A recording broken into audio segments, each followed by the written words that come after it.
500,000. That's how many opioid overdose deaths are predicted over the next decade.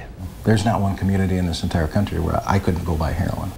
And that is the man who's trying to end this epidemic. Mike Hurst's passion is rooted in pain after the loss of his son. Now that pain is propelling him into a groundbreaking project in the hopes of saving others from the same fate. His mother's only little boy, his dad's sports buddy, the quiet kid with a kind smile and an even kinder soul.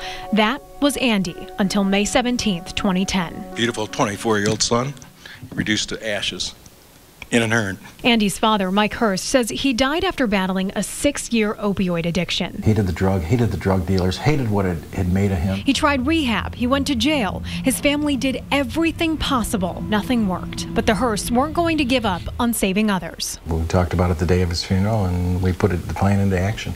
Weeks later, Andy's Angels was born, helping fund treatment for other addicts and raising awareness throughout Jackson County.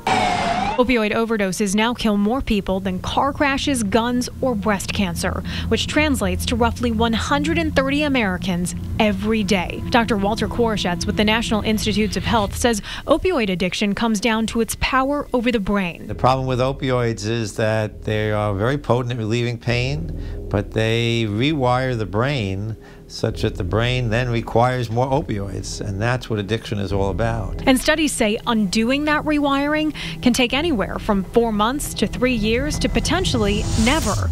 That's why Mike says so many people, just like Andy, relapse after traditional treatment programs. We have some great 30-day, 60, 90-day programs. Great people, great facilities, the whole works.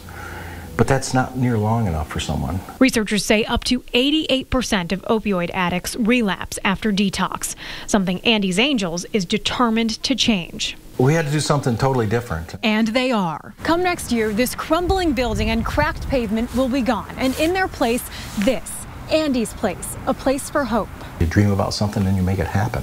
We're going to make this happen. These renderings are that dream in action, a 2-year opioid treatment facility that he says is the first of its kind in the nation.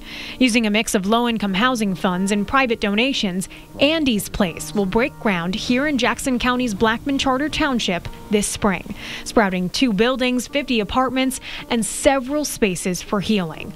Mike hopes his dream helps those in treatment discover theirs. It's amazing when you see somebody climb some of these small obstacles, the smile on their face. It's priceless. And it's those smiles he now fights for after losing this one, that giggly little boy who became a young man robbed of his dreams.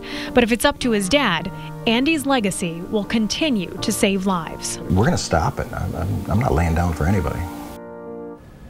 Andy's Place will have 1- and 2-bedroom units. Those 2-bedroom units will allow parents who achieve a certain level of recovery to heal with their children.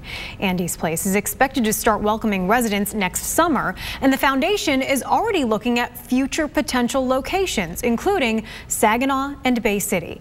You can find more information about the project on WNEM.com.